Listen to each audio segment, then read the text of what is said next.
इस्लामाबाद में एक 13 एकड़ पे मुहित एक रकबा और इस रकबे को 2005 में 99 ईयर्स के लिए लीज पे दिया गया। एक तरफ जो है वो मोहसिन नकवी साहब हैं और दूसरी तरफ ताकतवर ब्यूरोक्रेसी, रिटायर्ड जर्नल, रिटायर्ड अदलिया के लोग और साथ ही साथ जो हुकूमत है वो भी दूसरी साइड पे खड़ी है। 23,000 के करीब खानदान थे जो मोहतरमा मरियम नवाज साहिबा के एंटी इंक्रोचमेंट ऑपरेशन की नजर हुए। साकिब निसार साहब ने जो बीएनपी कंपनी है उसको ये कहा था कि 15 अरब रुपया आप अदा करें सीडीए को और 17.5 अरब रुपया आप 5 साल की मुद्दत में दोबारा अदा कीजिएगा।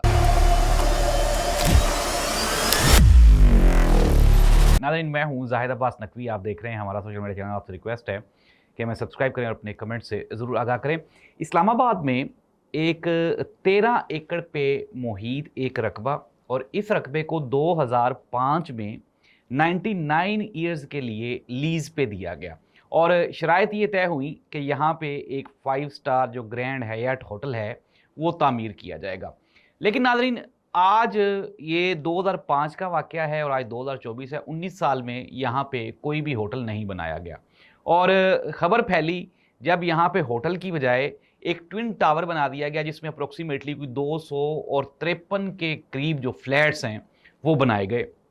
अब ये जो 253 फ्लैट्स हैं, ये इसमें जो पाकिस्तान में जो ब्लैक मनी कमाने वाले पाकिस्तान के सियासतदान हैं वो उनके भी फ्लैट्स हैं। इसमें पाकिस्तान के जो ब्यूरोक्रेट्स जो कि रिश्वत से अरबों रुपया कमा चुके हैं पाकिस्तान में, तकदीरें बदल ली, अपनी नस्लें बदल ली उन्होंने, उनके भी यहाँ पे फ्लैट्स हैं। और नाज़रीन, पाकिस्तान की आर्मी के कुछ रिटायर्ड जर्नल्स हैं, उनके भी इसी वाले ये जो ट्विन टावर्स हैं यहाँ पे उनके भी फ्लैट्स हैं। जी हाँ नाज़रीन, तो अगर हम बात करें ये जो 1 एवेन्यू अपार्टमेंट्स हैं तो यहाँ पे जो काली भेड़ें बेनकाब हो रही हैं उनका मामला जुमेरात की रात को शिद्दत इख्तियार कर गया।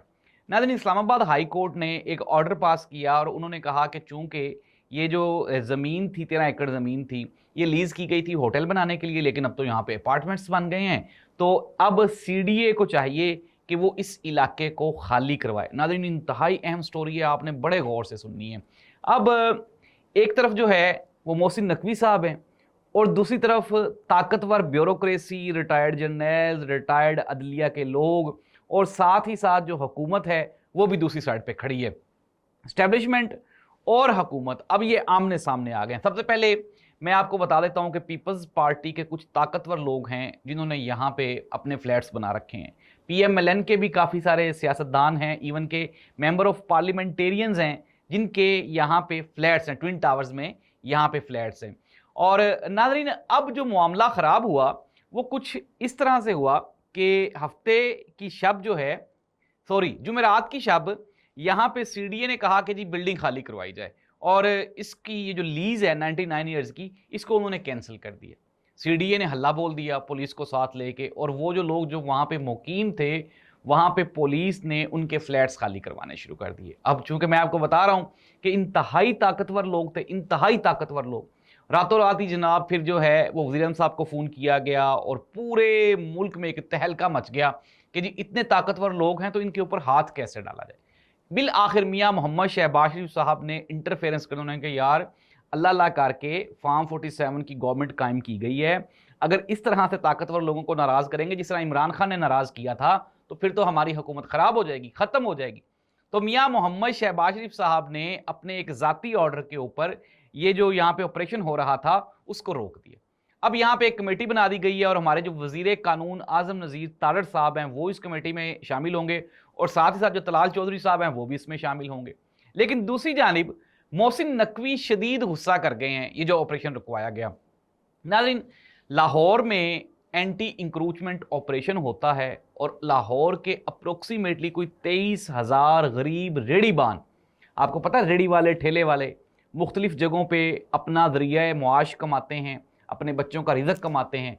उसमें कोई पापड़ बेचता है, कोई छोले बेचता है, कोई सब्ज़ी फ्रूट्स बेचता है, कुछ ने लंडे के कपड़े लगाए हुए हैं। 23,000 के करीब ख़ानदान थे जो मोहतरमा मरियम नवाज साहिबा के एंटी इंक्रोचमेंट ऑपरेशन की नज़र हुए और उनके चूल्हे बंद हो गए, लोगों ने खुदकुशियाँ कर लीं क्योंकि ये जो लोग थे ये आम पाकिस्तानी थे, गरीब थे, इनके खिलाफ एंटी इंक्रोचमेंट ऑपरेशन का ऐलान किया गया और फिर देखते ही देखते लाहौर में जितने गरीब थे वो उन सब का सफाया कर दिया गया।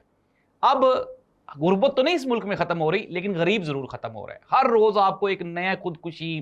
अभी रिसेंटली ये मजंग अड्डे का वाकया है कि एक घर के सरबराह ने वहां फायरिंग की और अपने घर के 4 लोगों को उसने कत्ल कर दिया और एट द एंड उसने अपने आप को भी गोली मार ली। अभी इससे पहले इचरे का एक वाकया हुआ, इससे पीछे हजारों वाकयात हैं। वजह क्या है नाज़रीन?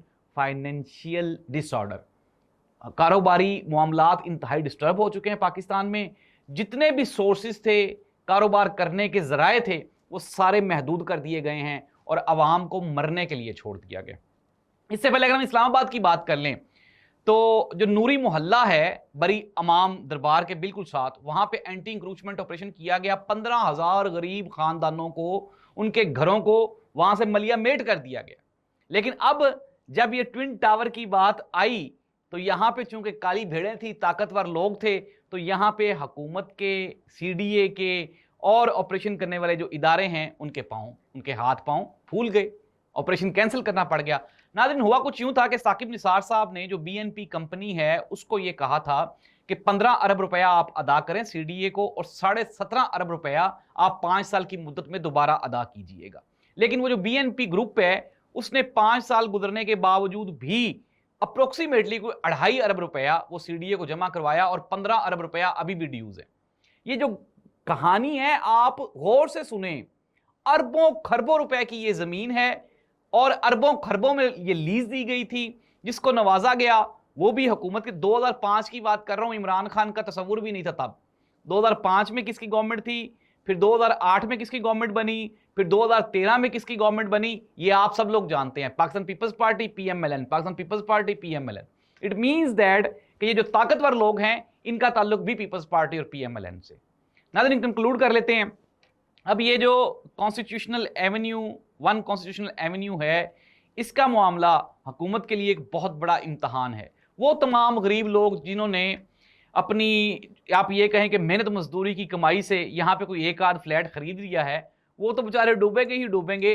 लेकिन असल में जो इम्तहान है वो इसका है कि क्या हुकूमती इदारे ताकतवर लोगों के खिलाफ ऑपरेशन कर सकते हैं या फिर नहीं कर सकते। इस दुआ के साथ कि अल्लाह करे इस मुल्क में गरीब जो रेहड़ीबान है उसको भी रोजी रोटी के उतने ही मौके दिए जाएं जितना कि अरब पतियों को दिए जाते हैं। अल्लाह इस मुल्क और कौम का हामी और नासिर हो। अल्लाह हाफिज़।